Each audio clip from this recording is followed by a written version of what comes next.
You're listening to the Perth Property Show, Australia's only weekly property podcast by West Australian experts for West Australian listeners. Catch your latest episode every Monday at 7 a.m. Good morning, everyone. Welcome to the Perth Property Show. My name's Trent Fleskins, your host as always. This week we are talking an introduction to the strata management world, and we are very lucky to have the president of the WA Strata Community Association, Catherine Leza. Catherine, thank you so much for coming in. Thanks, Trent. Good to be here.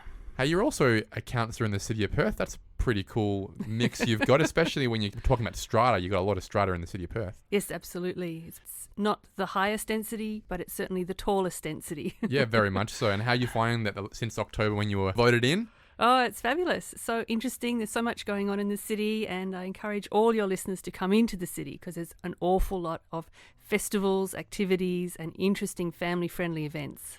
I think that's what everyone wants, really. We all want Perth to be as lively as it can be, and hopefully with this new council coming in, it really starts to give a little bit more life into a bit of drive into all those efforts that need to go into the community. Let's segue into the strata space because, as you said, there is a huge amount of strata requirement in the city of Perth, but more generally across Western Australia, it's becoming more prevalent, especially with survey strata developments going on a lot these days in the infill.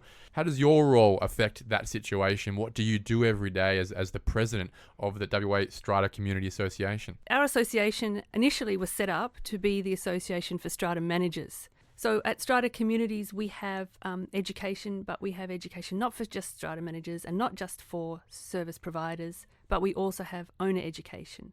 So if you have any of your listeners who are interested in understanding more about strata from an owner's perspective, we are doing lots of seminars online. We do lots of face-to-face events in WA.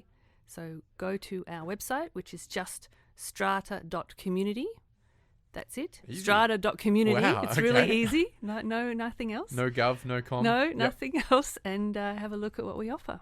So just to take a step back for your listeners, Trent, the strata management became a little cottage industry. So when the strata laws got set up back in the 60s, that's when they were first set up. For whatever reason, the crafters of the laws put all the management power and decision-making power with the owners. Okay, so all the owners have to make the decisions and run the building and make decisions and pay bills and get insurance and all those basic things. However, when you have a volunteer committee of owners, they don't always have all the skills or understand what they're doing or understand the laws or whatever. They may be biased in a certain direction. They don't want to spend money on things. All of that.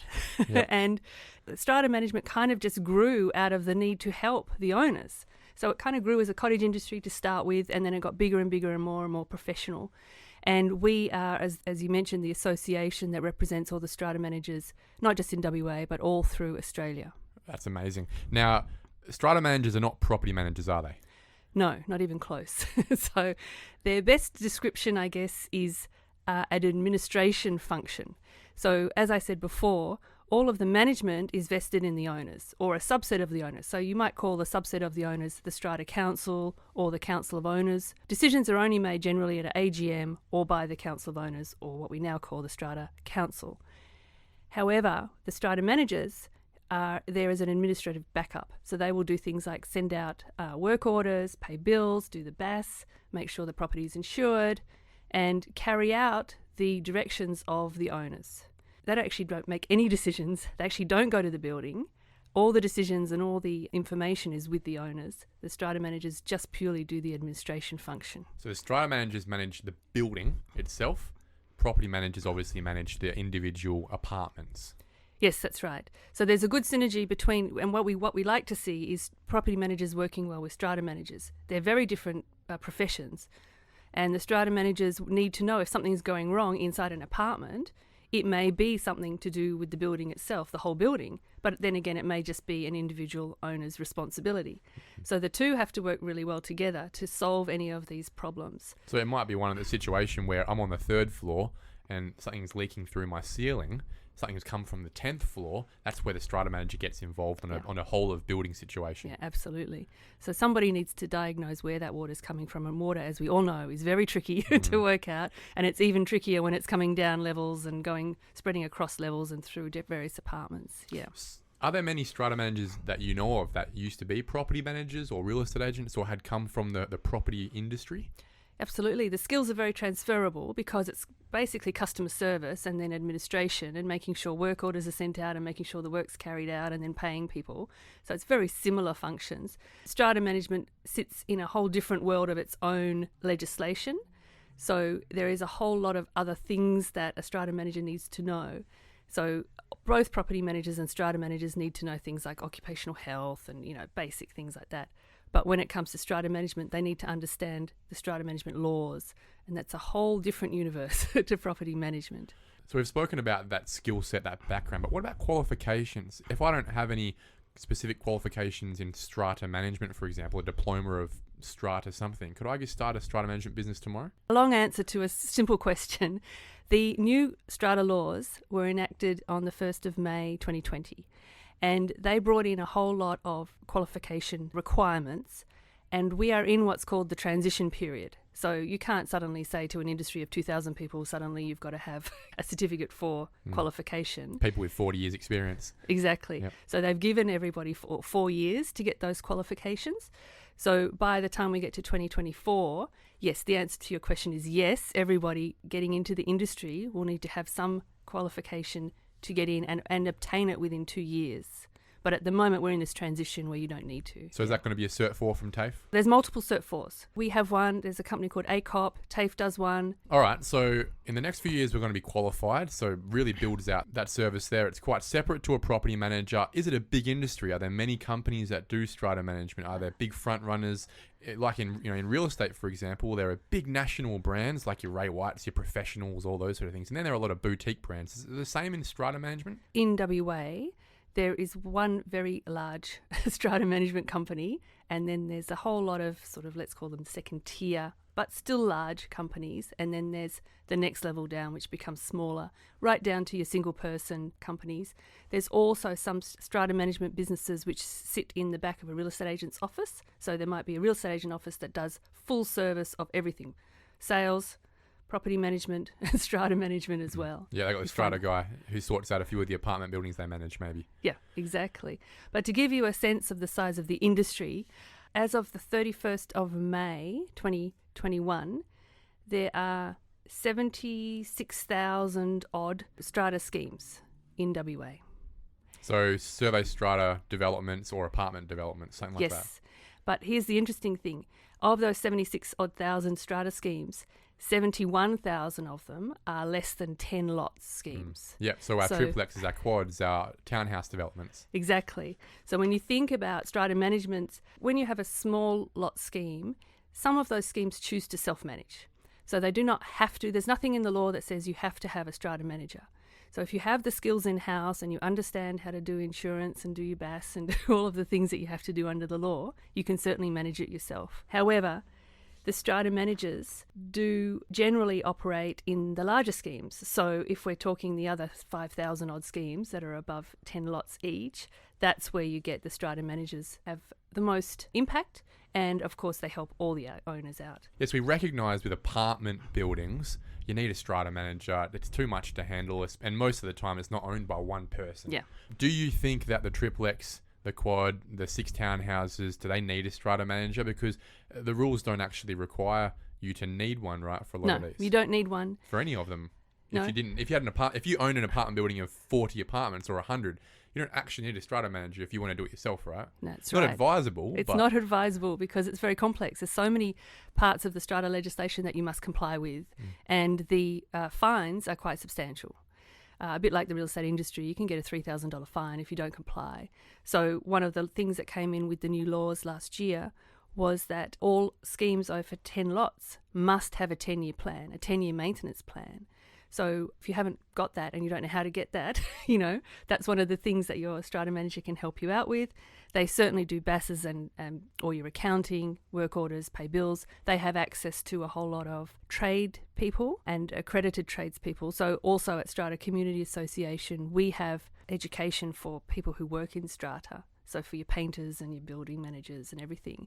And the reason we do that is because understanding strata and what you and I think of strata really is apartments, but understanding how that works is really hard for them, because if you hire a painter, they expect, you're going to make a decision next week and you're going to hire them. But the world of strata requires you to get 2 or 3 quotes. You then have to take those quotes to the next AGM and get all the people to sign it off at the next AGM. That could be a year. That could be 18 months before you give a go-ahead to a painter. So what we try to do is educate strata service providers of the time frame up front that they have to get used to quoting. Sometimes they won't get the quote, and sometimes it takes a long time for them to be told if they've got the quote or not. It sounds quite cumbersome, and it sounds like it wouldn't really work out from my perspective on, let's say I've just developed a triplex, or I've just done 5 townhouses on a quarter acre. Setting up that whole strata situation and getting a professional strata company in, would that be advantageous, or would it just be too cumbersome? Where do you see those numbers sitting there? It's advantageous because that's the first question everyone's going to ask on the disclosure documents when somebody's buying off you. The real estate disclosure documents must say, is it a registered strata scheme? If so, provide the bylaws. If so, provide the strata scheme and all that stuff. So you need to have it, a basic level of it. But what I'm really talking about is the ongoing management. Mm-hmm. So the ongoing management is the basic level of what's required in the strata laws is you must insure the property, you must have an AGM, you must take a proper record of all your accounts, and if it's over 10 lots, you must have a 10-year maintenance plan and be saving towards your 10-year maintenance plan. Certainly there will be some of your listeners who will definitely be able to do that, and there will some who think it's too hard. Well, I'm thinking just in practicalities. Let's say I've got a triplex and the only piece of common property that there is a driveway. Yes. Now we've insured that driveway. What involvement would a strata manager have there other than maybe managing the AGM that happens in the backyard of someone's house with a beer? And what would it cost? So we'll probably start this conversation from how small it gets in terms of the involvement and the cost to maybe what it might cost a 200 apartment building to have a strata manager on a yearly basis. Yeah, the strata manager, how they charge, so let's just get into that for a second, is basically on a per lot basis. And then there are some specific fees that they have to charge. So if they're arranging your insurance, they'll charge a fee and so on. So usually the fees, there's a big range. That's why you have to go and talk to a whole lot of different strata managers. There's a big range in the fees, but they could be anywhere from $250 a lot to $350 a lot, somewhere in there. Now, in terms of a larger building, so a larger building always has a strata manager, but a larger building often will also have a building manager. So here we get into the facilities management side of strata, because it's, as I said before, the strata managers are never on the site. They never go to the building. They don't really know what's going on. And if you've got a huge building, so for instance, the one I live in is 73 lots, which also isn't huge, but it could be huge for Perth. 73 lots. You need somebody to be wandering around and checking the lights aren't blown and making sure the cleaner's doing the right thing and making sure the garage door's working and making sure that, there's a whole lot of schedules that have to be done too. The lifts need maintenance regularly. The fire system needs maintenance regularly. All the garage doors, as you say, the gardens, the cleaning. Everything needs to be checked and maintained regularly. Now, those are usually not skills that any owner has. It's a pretty interesting area to or would understand. want to have. They don't have the time for this. They expect that someone else, this faceless person generally, is sorting all this stuff out. That's right. So it depends. So it's a cost-benefit analysis. How much of your time do you want to spend learning all this stuff and doing it as an owner, or do you just get the right resources, which is your strata manager and your building manager? As an owner, you wouldn't, especially in a big apartment development, you wouldn't have a choice anyway. You would inherit a situation where there is a strata manager who is looking after all this, and they are managing a building manager, and they are being managed by the council of owners, who you may or may not be on. That's exactly right. And interestingly, the more work that the council of owners can put into the building and the more understanding they have of it, the less work the strata manager charges you for, the less work the building manager charges you for as well. So it's a very fluid and flexible pricing model. Does some charge by a percentage of value, or is it all just a flat fee per amount of apartments or townhouses? It's a flat fee per lot. And then there's extra charges on top of that for the extra work they may do. So there's usually a charge for every BAS. There's usually a charge for getting your insurance sorted. It's a plus sort of model as well. Okay. Exactly. How do we pick a good one then? How do we know we're getting a good one? I guess it's a similar question you may ask for a real estate agent or a property manager. And the same thing. There's obviously brand and there's reviews that may happen. But in the space of strata management, it may not be that public about who, you may not know these brands very well before you start moving into it. Yes. What would be the best place to start?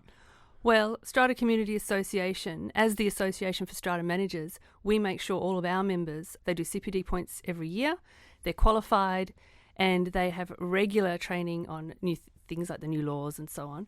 So that is the first place to start. And then you have to try and figure out what kind of building are you and what kind of strata manager you need. So your building kind of has a personality. So there might be very interested people who want to get very involved, or there might just be nobody who's interested.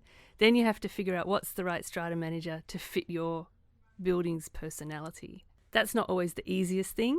It's hard to do it up front. I've done it lots of times myself in my buildings where I've had to interview different strata managers, and in the end we've actually trialled a few to see if they fit well. Okay. So you can actually do that. Strata manager contracts are generally for 3 years, but they can be as short as a year. If you were looking to get in the industry as a strata manager, how would you start at the moment? What would your career path look like? What would the steps be along the way, before you get to the director or an owner of a business? What are you getting paid? All those questions. It's a growing industry. We can't get enough staff. So that's the first thing. Good to know. Yep. That's really good. And it's an industry where you could start off as a 20-year-old, 18-year-old straight out of school. And if you've got some customer service experience, it's a great place to learn. So what we've seen in the industry is people will come in quite young, and the very first time they get an emergency phone call from, let's say there's a flood in the building or something bad's happened, the lift's broken down or something, either they go, great, I'm happy to help this building and I can fix it, or they sort of crumble a little bit and then they realise it's not the industry for them. But to answer the question about salary, the industry is growing and we can't get enough staff. So the salary ranges are quite competitive. You can start off at 35, 40,000, and then very quickly you're at 80,000. And if you're a senior strata manager, even over 100,000. Yeah, wow. And when you're a senior strata manager, you're probably in one of the more sizable companies managing some of the most prolific buildings in Perth, right? That's right. Some of them have a team structure where there's a sort of a head strata manager and then a team of people underneath them. Others do all the work themselves. So there's various different ways, like in any industry, there's very different ways that those strata managers are set up. And the important thing is to find one that fits your building and fits how you want them to work with you. Now, what happens when you've got a building that's got a mixed use situation where there's residential and then there's some cafes downstairs, maybe there's some offices in the middle? How does that work? Are you managing all of that? Yep, you're managing the whole lot.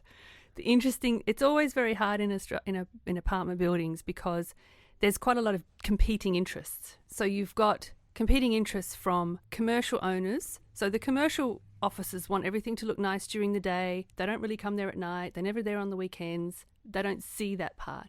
The people who live in the building, they pretty much see it at night and on the weekends. Yeah, so 24/7 job. So you've got, first of all, that's competing. Then you've got competing interests of owner-occupiers who see exactly what's going on every day because they live there. And then you've got investors who have a different mindset and a different view of the building. They want to minimise their costs on the strata basis, right? That's right. However, they get good depreciation, as you probably are aware.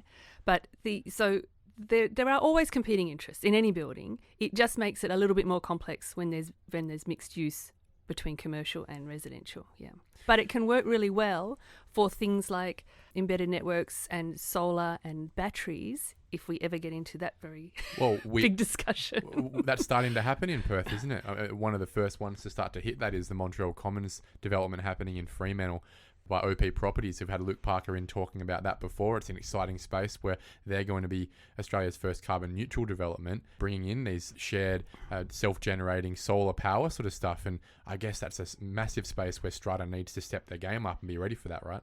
We are very lucky that there's some exemplar developments like that one happening in Perth. Most of the councils have regulations, and certainly the state is moving that way with its planning regulations, that new builds have to be efficient and have an eye to climate change. It's harder with retrofitting older buildings. But what I was saying about having mixed use is really good if you've got a solar array, because the commercials can use the solar power during the day when generally the residents aren't home. So you can actually even out your energy profile quite a lot. The most use out of it. Exactly. It's quite an interesting area when you get into it. Essentially, just to cap this off, this is what we're paying strata for, right? Part of the costs of our quarterly strata fee, or our strata rates, you might call it, will go to paying for all the things that need to be bought and fixed, but also paying for the strata manager to manage it. That's where the fees come out of, right? Yes. So if you look at a general list of accounts at any AGM and in a building, the big ticket items there generally are insurance costs, electricity costs, water costs, cleaning costs, and strata management costs. Everything other than that is projects or ad hoc things. Painting the building, re-roofing, those kind of bigger things. But you're not just paying the strata manager, and certainly your fee doesn't go directly to the strata manager. They just get a very small amount of your levy to manage all those other things. The role of the strata manager has changed since the 60s. What did it used to be? How involved were you? And then where do you think strata management will be in the next 20, 30 years as an industry? Strata was kind of invented in the 60s. It didn't work before then. There used to be a way of owning apartments which was called company title. Basically, a company owned it. And I think that's the way that the Lawson building in Perth is still. So it's not necessarily moved to a strata yet. So that way that they did it back then was they created a company who owned the land, and then you bought a share of the company, and that entitled you to use part of the building. Then they said, well, that's not working. I can't get a mortgage on it. It's too cumbersome. It's too cumbersome. So that's when in the 60s some bright person came up with the idea of strata. And Australia led the way worldwide in the creation of strata. And we still lead it with our legislation and some of the things that we do here. But as the industry evolved, the buildings got bigger is the other thing. In the 60s, when you think about the 60s, we're talking low rise, red brick. At most it was 2 stories. All the BGC stuff. There's a lot of stuff you still see in Maylands, Monsmond Park, Vic Park, all this cream sort of buildings out there, and you go, oh, it's a bit of an eyesore, but that was the standard back in the 60s and 70s. That's it. 10 to 13 story buildings. Yeah. It's amazing what they got through them, because you think about now, if you wanted to do that next door, the planning system wouldn't even allow for that level of density. It wouldn't allow it. It's interesting. So then you move through the 70s and 80s. In most of the states in WA, in Australia, and including WA, there became some law changes in about the 80s, because that's when buildings started getting really much bigger. And so they realised they needed to tinker with the strata laws to make it more a fairer system. And then most recently, in this decade we're in now, almost every state in Australia has changed their strata laws. And WA is the only state in Australia to actually formally recognise strata managers in the strata laws. Great. So that's really good. And it gives some comfort to your listeners that the strata managers are recognised and also have requirements under the law. Well, the reason I ask is because this is a state of freehold titles. 90-something% I would have thought of titles in WA would be freehold. Your backyard, your 700 square metres in Willagee. But my views are that over the next few decades, that percentage will continue to decrease, and the percentage of survey strata and strata title ownership will just continue to increase to a point where there's probably more of them than there are freehold, especially within the first 20 kilometres of the city at some point. And that means that for certain levels of density, strata managers are just going to be a factor of life, because there's going to be people sharing things a lot more than they used to, and therefore someone has to look after all that sharing. I totally agree. Your guess is very accurate. There's 12% of survey strata and strata currently in WA, and of that, it's something like 7% is what we consider strata, apartments strata. So your guess of 90% freehold is spot on. And you're quite right. It's a well-known fact for the government. The state government wants everyone to infill. We can't keep spreading. Perth is longer than longer than the county of LA. So it's so long, it can't keep spreading. And you definitely don't want to get into a situation like Detroit, where you've spread so far that you have to start raising the buildings to stop, because you can't afford to keep the roads up, or the fire engines going, or the police attending, or the all that shared stuff. services, the utilities are just too expensive. And that's what I've seen. And this is why there's such a push for median density, because it is ridiculous. In my opinion, Baldivis shouldn't exist. Ellenbrook shouldn't exist. Yanchep, Alkimos, they should be country towns. They should be holiday spots. There's no reason these areas should exist other than the greed of land developers, in my opinion. All of the people that live there, if they were living within 20 to 30 kilometres of the city, wow, the vibrancy, the culture from activity centres from the urban infill that we would have in Perth, the shared services, the amazing train and bus networks we'd have, the tram networks we might be able to afford, if all the people that were out there that we didn't have to spend on new schools, on new roads, on new power and water, and all that money was spent within 30, 40 k's of the city as a max, wow, what a city we would have. I totally agree. It's interesting being a city councillor. I've been told there's 77 vacant blocks of land still in City of Perth. Wow. Still. Where are they? They're dotted all over. There's one right opposite Council House. There's one right opposite our office, actually. There is, actually, yeah. And look, these things should not be empty. No, why are they empty? If that was empty, it would be a gold mine in Sydney or Melbourne, and someone would have been developing it right now. Instead, it sat there empty for 3 years. And we're on the corner of Newcastle Street. It's interesting. I lived in Sydney for a long time, and it seems like here there's been quite a lot of easy development, and in Sydney there's no easy development. It's all hard. You're building on top of a train station or over the top of a heritage listed building, and you just do it because there's no other option. Yeah, they're 50 years ahead of us. They're solving these massively complex problems, and through that, they're generating a profit. Here, we're still in the immaturity of that space where as long as we can acquire the land and as long as we can demonstrate a need for it in that location, we'll get it up and we'll get it done and there'll be profit there. Yeah. And that's the only reason developers do these things, right? There's obviously the benefit socially and socio-economically, socio-demographically that comes from it. But no developer will be so altruistic as to say that they're doing it for these third-party reasons. There's a profit in it first, right? And for there to be profit, you have to have those benefits. And that is the whole point of urban infill, of median density, is that if you can incentivize a private developer to assist these, well, then the whole of society will be better off for it. Yeah, I totally Unfortunately, agree. there is so much power in land developers in Western Australia that it's worked the opposite way, and in contrast to the values and needs of our society in Perth these days. Maybe it was relevant 30, 40 years ago. In my opinion, it's certainly not relevant now. In fact, it's actually hurting us. Absolutely. I agree. Catherine Leza, thank you so much for coming. I really appreciate the chat, and I'm sure there are so many people that if it's not now, certainly in the future, we'll be looking back to this episode as the strata space in Perth continues to expand and become more necessary. Strata managers will become more necessary and relevant to everyone's lives in the future.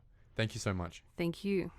Thank you for listening to another episode of the Perth Property Show. If you've only just joined the conversation, you can catch up by heading over to our website, perthpropertyshow.com.au, subscribing to the podcast, or joining our Facebook page. Don't forget to tune in next Monday at 7 a.m. for more expert insights, local analysis, and suburb spotlights. Happy hunting!